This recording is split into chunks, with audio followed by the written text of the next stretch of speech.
Hello everyone, and welcome to my General Hospital official channel. I hope everyone is having a wonderful day. Before we begin, please hit the subscribe button and give this video a thumbs up. Maxie's abduction crisis. Does Sidwell cause Max's stepdaughter to vanish? According to General Hospital teasers, Maxie Jones might be preparing for an abduction incident. Will Max Scorpio's stepdaughter vanish due to Jen Sidwell? Lucy Coe's comments on the most recent deception vote in Thursday's episode of GH undoubtedly alluded to that result. Lucy appeared to have unintentionally put Maxie in danger by disclosing her position. The only person who voted in favor of giving the police the evidence against Sonny Corinthos was Maxie. Maxie was outvoted, but that doesn't mean she won't say anything. Although Lucy, Tracy Quartermaine, and Brooklyn Quartermaine are hopeful Maxie will follow their plan, she might not.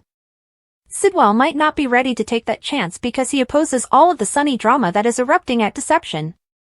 It's understandable why Sidwell is tense given that Maxie's stepfather is the PCPD's chief of detectives.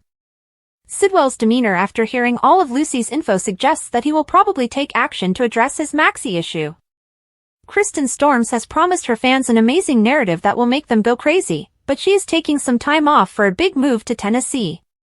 That would undoubtedly coincide with Maxie being abducted by Sidwell in the near future.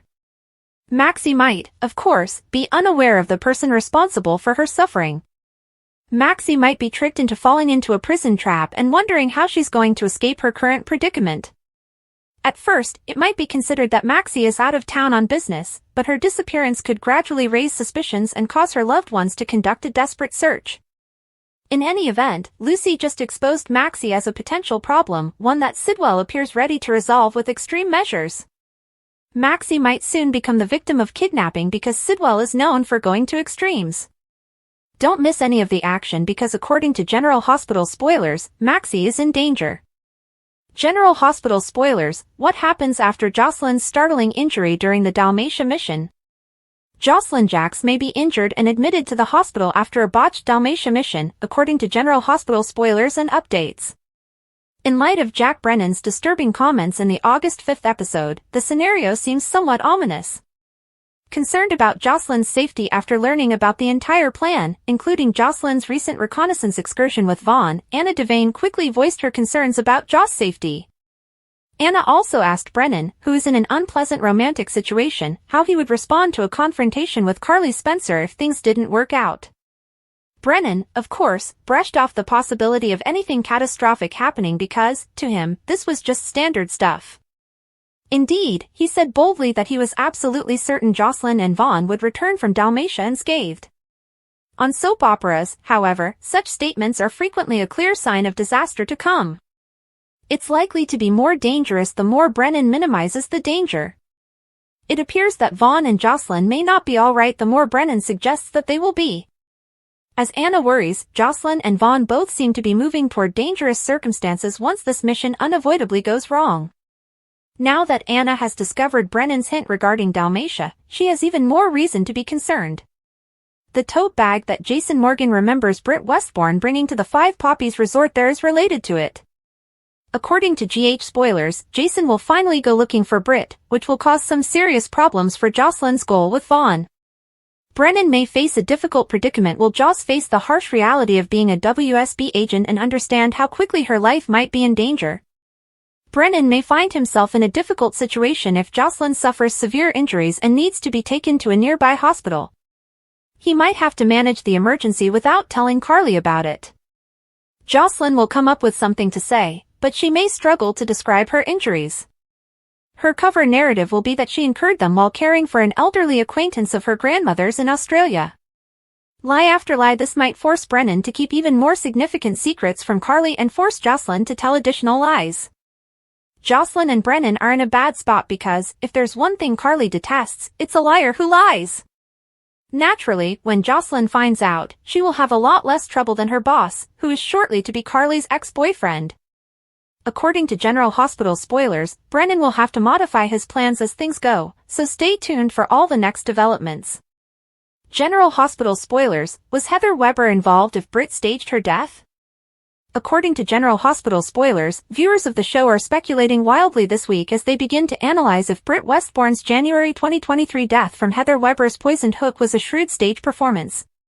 The fanbase is beginning to believe that Heather was involved in the fictitious poisoning, possibly using an antidote or a substitute hook, now that Britt has been proven alive in Dubrovnik.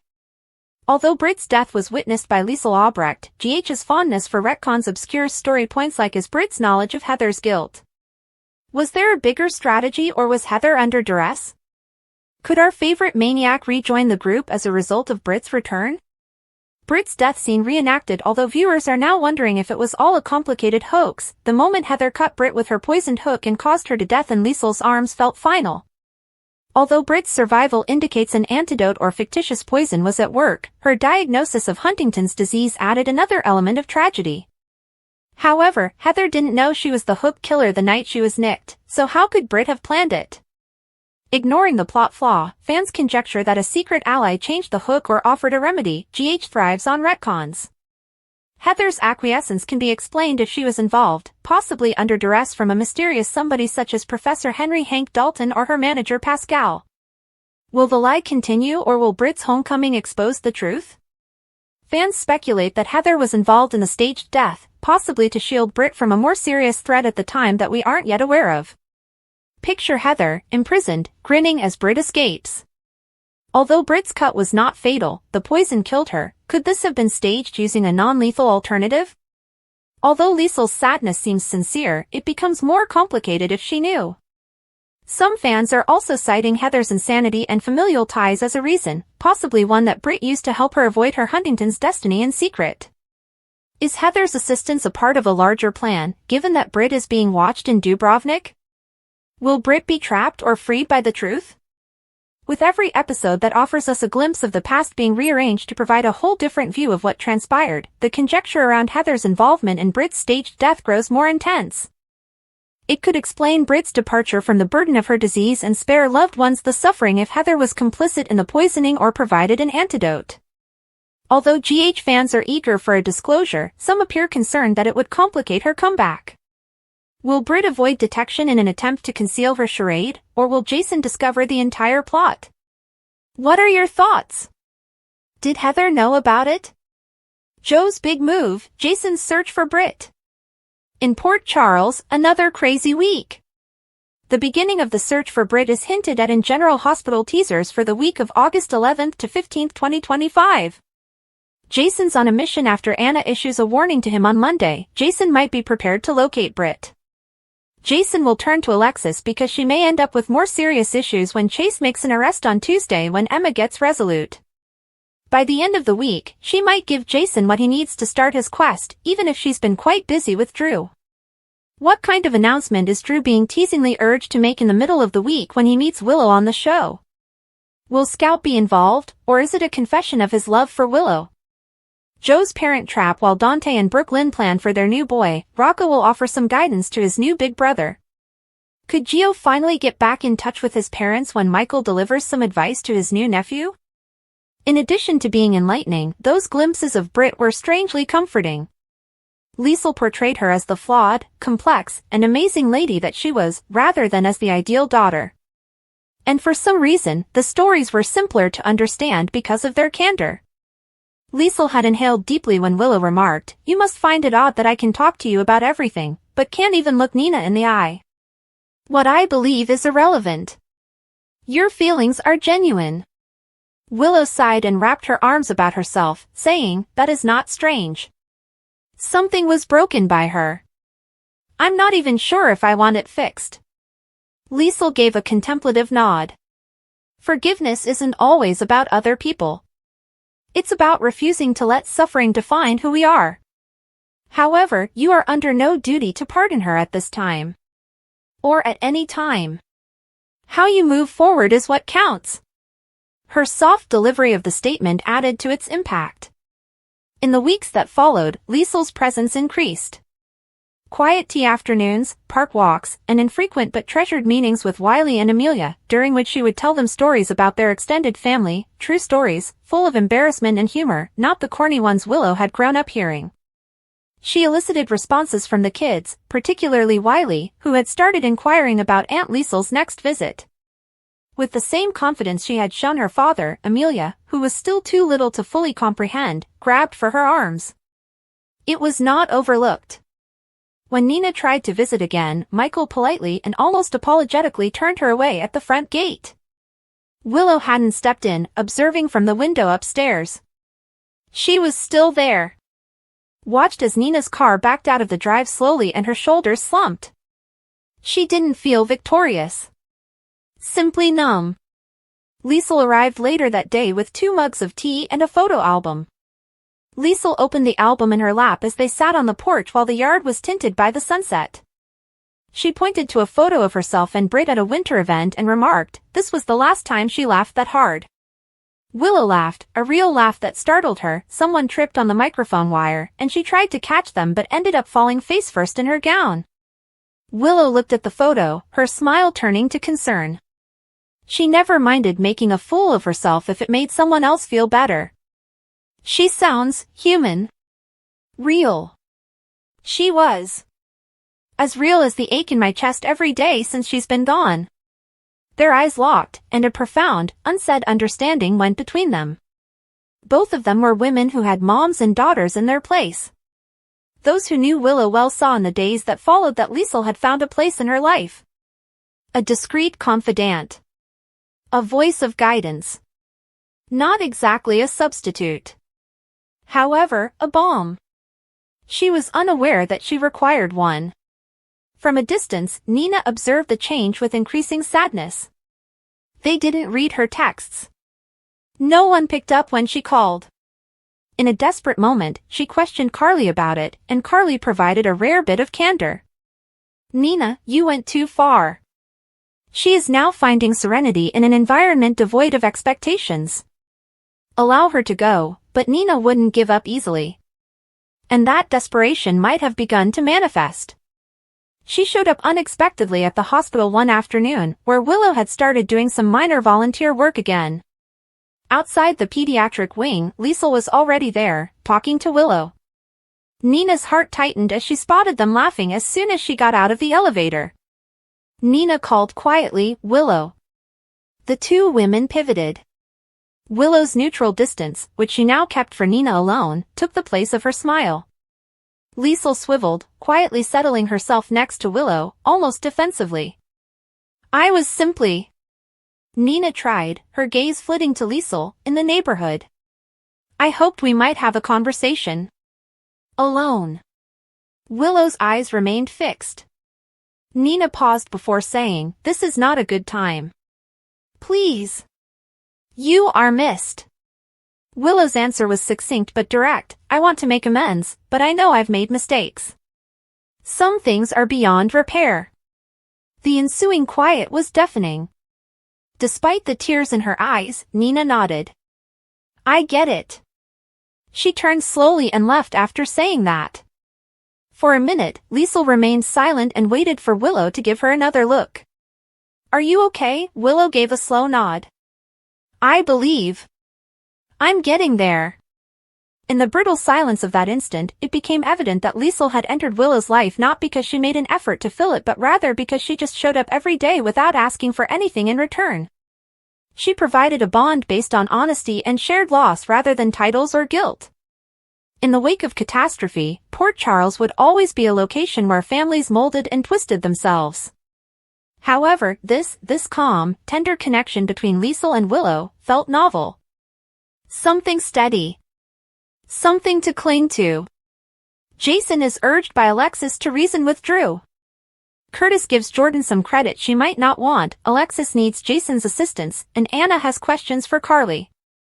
Carly is with Jack, and Anna tells her, we have some unfinished business.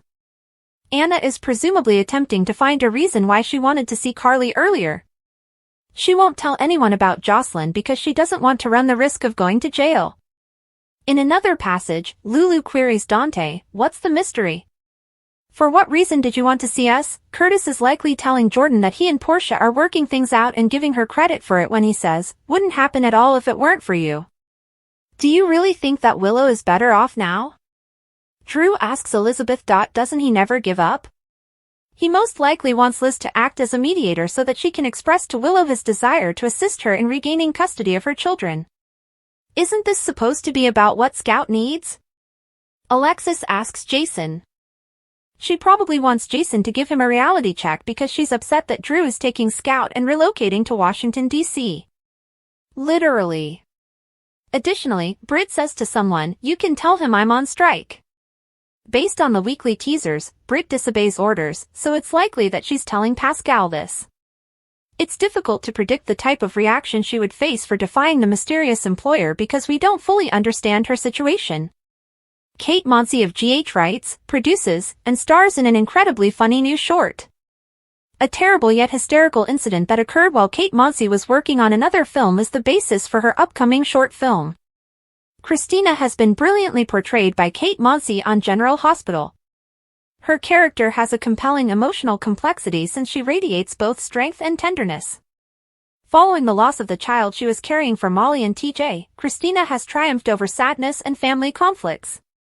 Monsey just started a crowdfunding effort for a project that will enable her to share her deepest emotions and experiences with her fans.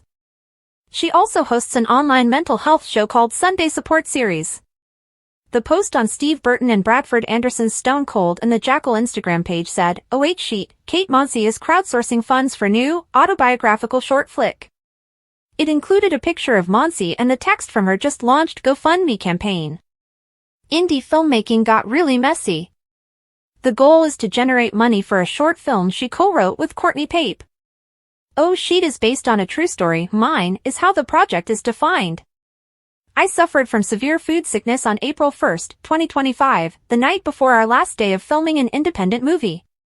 We had already faced delays and blizzards, and I wasn't going to be the cause of our failure. So I persevered, equipped with Pepto, Pedialyte, and unwavering resolve. The final scene? A sex scene.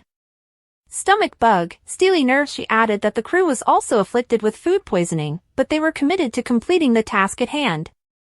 She continued, a true comedy of errors ensued, a makeup trailer full of chaos, an intimacy coordinator and co-star lovingly over-prepping while all I could think was, please don't let me cheat on Sharif. We were getting the shot, no matter what, she wrote. With the assistance of actress and producer J.J. Nolan and Pape, she chose to make a short comedy out of the event, citing the absurdity and resilience of the filming.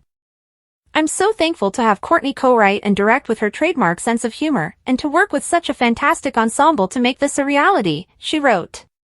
She also expressed her gratitude to the audience and asked them to help fund the film's development, which would come with some incredible benefits.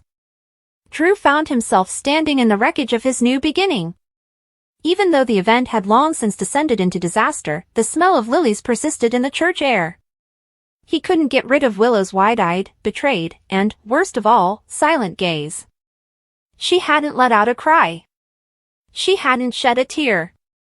She had just left him standing there, the only sound coming from the empty space she had left behind being the weight of Curtis's bombshell. This was not how it was intended to happen. Everything, including the music, the vows, the hour, and even the balance of family harmony that seemed unattainable in Port Charles, had been meticulously organized by him. And because of what Nina had done, and what Portia had assisted her in doing, it was all gone. Now he was certain. Everything added up, including the gloomy faces, the little lapses in recollection, and the indicators. He had been drugged. It wasn't a crazy night out with Jacinda that was captured on camera because to carelessness. It was sabotage. Ketamine. Of all things. His mind was plagued by that name. It was a shaming tool as much as a medication for memory loss. A way to make him into a spectacle, a comedy. The more he considered it, the more his hands shook with the urge to take action. Now, it was more than just retaliation. It was about demonstrating that he wasn't weak and had not ruined his connection with Willow. He saw the blurry film of him laughing and staggering around a leased hotel suite with no signs of cognizance in his eyes when he woke up from that night with Jacinda. He recalled he didn't think it was him. He was certain now that it hadn't been, not in the manner that it seemed. Nina's affair had been verified by Curtis. The spark had been that. However, Portia's extortion, which forced Curtis to reveal the truth at the most difficult time, was what had turned it from an awkward secret to complete ruin. Drew then recalled the persistent lapses in his memory and how Portia had been strangely composed afterwards, advising him to just let things settle rather than resist. She had created that stillness too carefully. She was aware. And Portia was complicit if she knew. Initially a slow burn, Drew's rage had turned into a raging volcano following that wedding catastrophe. For hours, he shut himself in his Metro Court suite and watched the video of him and Jacinda together. Again and again. Observing his own features with growing disinterest. For someone who was allegedly out partying, he was too composed. His motions were too relaxed and smooth. It felt more like puppetry than intoxication. He located Jacinda. It took very little time. He didn't recall ever calling her number, but it was still there in his call logs. With a cautious yet inquisitive tone, she responded on the third ring. "Not even surprised," she said, "Drew Quartermain. You took too long." "Tell me the truth," he said in a chilly, low voice. "Did I take any drugs that evening?" A pause. Then a sigh. "That's not the answer you want." "Yes," he said. She said to him, "I do." She acknowledged, in hesitant, clipped terms, that he had left before they had even reached the suite. She claimed that someone had paid her, but she was unsure of who had set it up. A transfer made anonymously via a burner account. Since the money was decent and he hadn't been hostile or threatening, she hadn't questioned it. Simply not there. "Did Portia send you a message?" she declared. "I don't ask names." He only needed to say, "But if I had to guess, your enemies wear stethoscopes." The following day, he was in the hospital lobby, watching Portia talk to a nurse through the glass. She appeared calm, just like the co-chief of staff. He questioned the extent to which her professionalism had buried her conscience. Her smile wavered for half a second when she finally saw him, but then she came over with a phony friendliness. "Drew," she said in a composed tone. She said, "I've been meaning to, you drugged me." Her face lost its color. "What are you discussing?" "That evening with Jacinda. I was set up by you and Nina. You set me up so Willow would discover I wasn't who she believed me to be." Her mouth dropped open in shock. "That is absurd." "I have proof," he snarled. "From Jacinda herself." Her gaze shot to a corridor, seemingly seeking a way out. "You're doing something wrong." "No," he replied. "You erred. To assist Nina keep Willow, you risked everything you have throughout your career. However, she no longer has her either." "You don't know everything," she said in a whisper, begging abruptly. "You think you were the focus of this?" "Now, everything revolves around Willow," he answered, his voice trembling. "Everything was destroyed by you and Nina. Nina followed closely following. And I'm going to make sure everyone knows what you did." She was drinking coffee on the patio of the Metro Court when he cornered her, her eyes glassy with anxiety. When he sat down without invitation, she didn't even try to look surprised. He remarked, "I think Portia called you." "She did," Nina acknowledged. He responded, "No, Nina. You're spiraling." "At last, my thoughts are clear." She attempted to dismiss it with a giggle. "Do you believe Willow will return as a result of this?" "She is entitled to the truth, even though it makes her despise us all." "She already does," Nina muttered. Drew's jaw tensed as he said, "You're just trying to feel less guilty." Nina's face contorted as she said, "I'm trying to show her that I'm not the only one who let her down." "Do you really think she'll rush back to you if she finds out that we drugged you? Assuming we did, she might not. The aim was that she would never trust you again." Now, Drew realized that he might never be able to win Willow back. He could, however, clear his name. He might ruin Nina's final chance at peacemaking. And it's okay if Portia's career was destroyed in the process. Then he called Tracy. She was the epitome of how to make a scandal stick. When he told her everything, she laughed. She remarked, "You're insane." "But I like it." Drew remarked, "I want them exposed." "Then you'd better have more than just Jacinda's word." "I want them ruined." He did. Call logs, money transfers, and surveillance footage were all surreptitiously gathered in the days following his encounter. A track had been left by Portia. And until it buried her, Drew was going to follow it. However, as the days passed, something started to change. Michael stopped answering his phone. He texted Willow, but she didn't respond. Even Carly, who had previously offered cautious support, started to distance herself. During a brief meeting at Kelly's, she informed him, "You're losing yourself. Willow is already gone from your life. I'm getting justice. Don't lose everything else too." "No," she answered. He was not interested in hearing that you were becoming fixated. Not from her. Not from anybody. He made the video public under pseudonym. It set off a board meeting at the hospital. While an investigation was conducted, Portia was suspended. For allegedly intentionally sabotaging Drew's reputation and possibly engaging in psychological manipulation, Nina was called to appear before a family court mediator. It fulfilled all of his goals. Willow didn't call, though. Furthermore, the quiet was more audible than the commotion.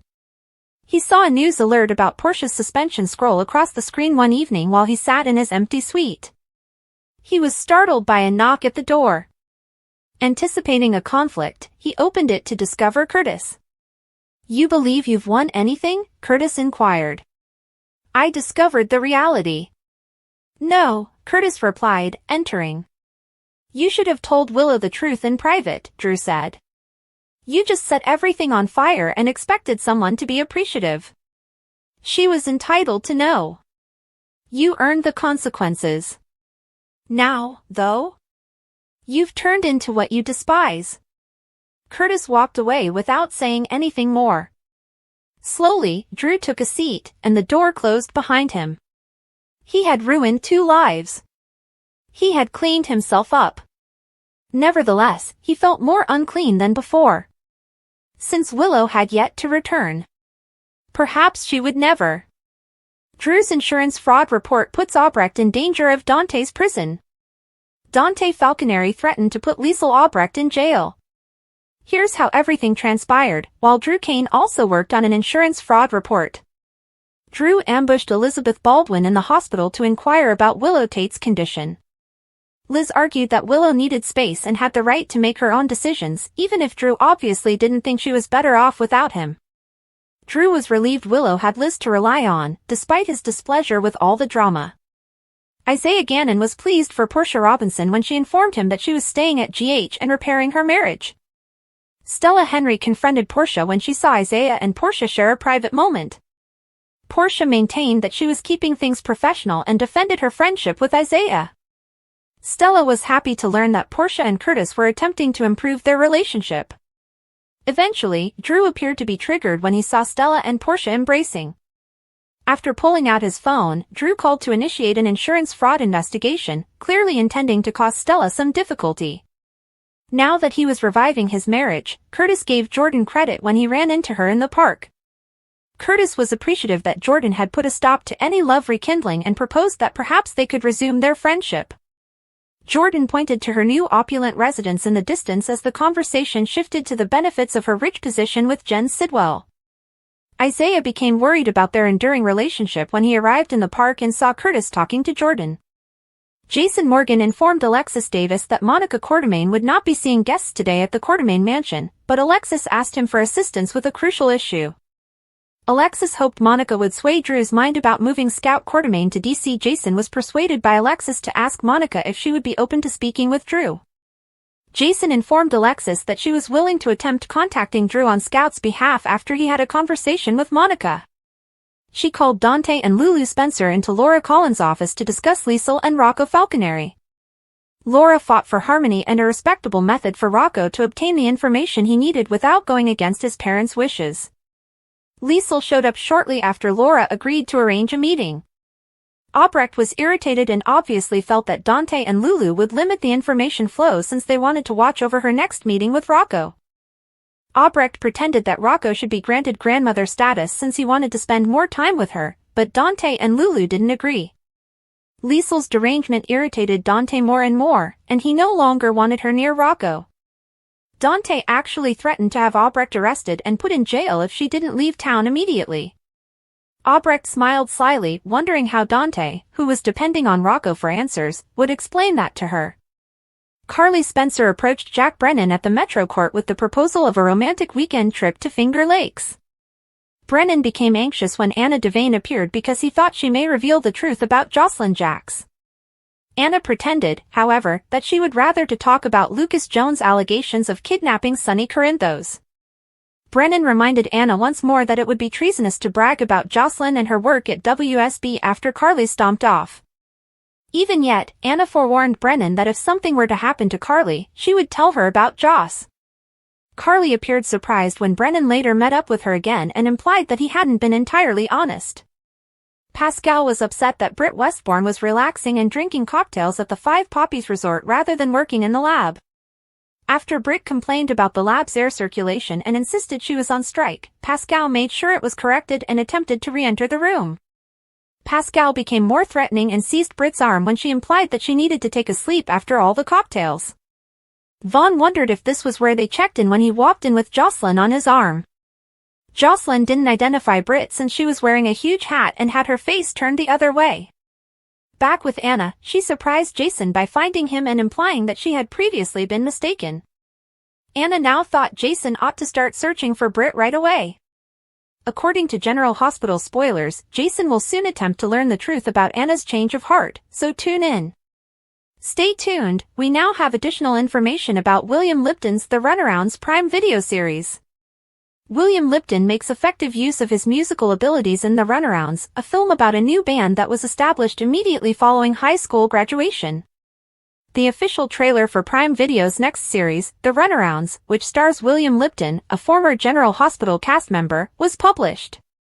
Playing Elizabeth's musically oriented eldest son, Cameron Weber, Lipton plays a recent high school graduate who joins a band. The release date of the show was also disclosed by the streaming service. On Monday, September 1st, Labor Day, all 8 episodes of the first season of the music drama The Runarounds will be released at the same time. Here is everything you need to know about Lipton's next project, which comes from the same people who created the popular drama Outer Banks on Netflix. The Runarounds tells the story of a group of Wilmington, North Carolina, fresh high school grads who decide to start a rock band the summer after graduation. Their mutual passion for music and their nearly unattainable goal of becoming famous bind them together. They devote themselves to finding their big break over the course of one wonderful summer, falling in love, getting into mischief, and forming the kind of relationships that make them feel like family. The Runarounds depicts the excitement of risking everything at the brink of adulthood to pursue your aspirations through creative music, romantic entanglements, and the unadulterated highs and lows of coming of age. In addition to Lila Pate, Maximo Salas, Kelly Pereira, Marley Ilya, Mark Wistrak, Brooklyn Decker, Hayes MacArthur, and Shay Pritchard, the cast of The Runarounds includes real-life musicians William Lipton, Axel Ellis, Jeremy Ewan, Zend Murdoch, and Jesse Gallagher. Thanks for watching. If you like this video, so please don't forget to subscribe my channel and don't miss any update.